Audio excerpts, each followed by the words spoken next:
السلام علیکم ورحمۃ اللہ وبرکاتہ۔ الحمدللہ والصلاۃ والسلام علی رسول اللہ وعلی آلہ وصحبہ اجمعین۔ اعوذ باللہ من الشیطان الرجیم، بسم اللہ الرحمن الرحیم۔ والعصر ان الانسان لفی خسر الا الذین آمنوا وعملوا الصالحات وتواصوا بالحق وتواصوا بالصبر۔ قسم ہے زمانے کی، انسان گھاٹے میں ہے سوائے ان لوگوں کے جو ایمان لائے، نیک اعمال کیے، حق کی تلقین کی اور صبر کی۔ یہ سورہ العصر ہے جو قرآن کی 103 نمبر سورہ ہے اور جس میں 3 آیتیں ہیں، مگر اس میں اللہ تعالیٰ نے اسی 3 آیتوں میں پوری ہدایت رکھ دی ہے۔ جب یہ سورہ نازل ہوا تو صحابہ کرام اسے بہت پسند کرتے تھے اور جب بھی ایک دوسرے سے ملتے تو اس کی ذکر ضرور کرتے۔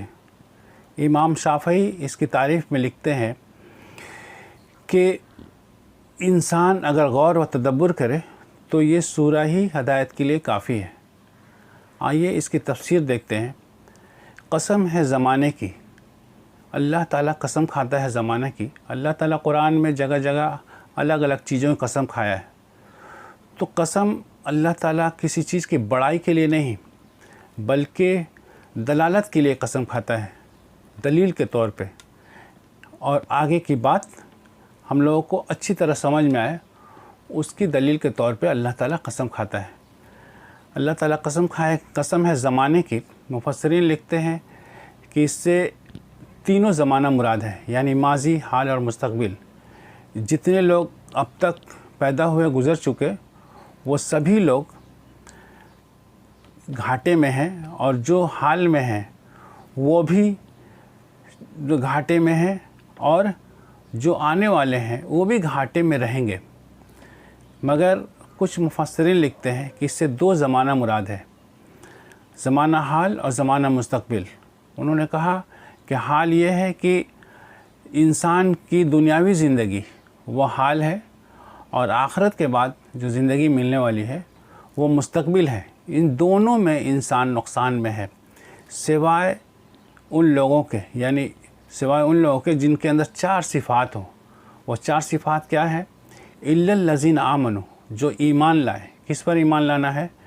جبرائیل علیہ السلام نے اللہ کے رسول صلی اللہ علیہ وسلم سے پوچھا کہ مجھے ایمان کے بارے میں بتائیے۔ آپ نے کہا ایمان یہ ہے کہ تو ایمان لائے اللہ پر، اس کے فرشتوں پر، اس کے رسولوں پر، اس کی کتابوں پر، آخرت کے دن پر اور اچھی بری تقدیر پر۔ اس کے بعد کہا کہ نیک اعمال کیے۔ نیک اعمال کچھ مفسرین لکھتے ہیں کہ نماز قائم کرنا، روزہ رکھنا، زکوٰۃ ادا کرنا اور حج کرنا، یہ نیک اعمال ہے۔ مگر کچھ مفسرین لکھتے ہیں کہ شریعت میں، یعنی قرآن و حدیث میں جس بات کی اجازت ہے کرنے کی وہ کرنا نیک اعمال ہے، اور جس بات سے منع کیا گیا ہے اسے نہ کرنا بھی نیک اعمال ہے۔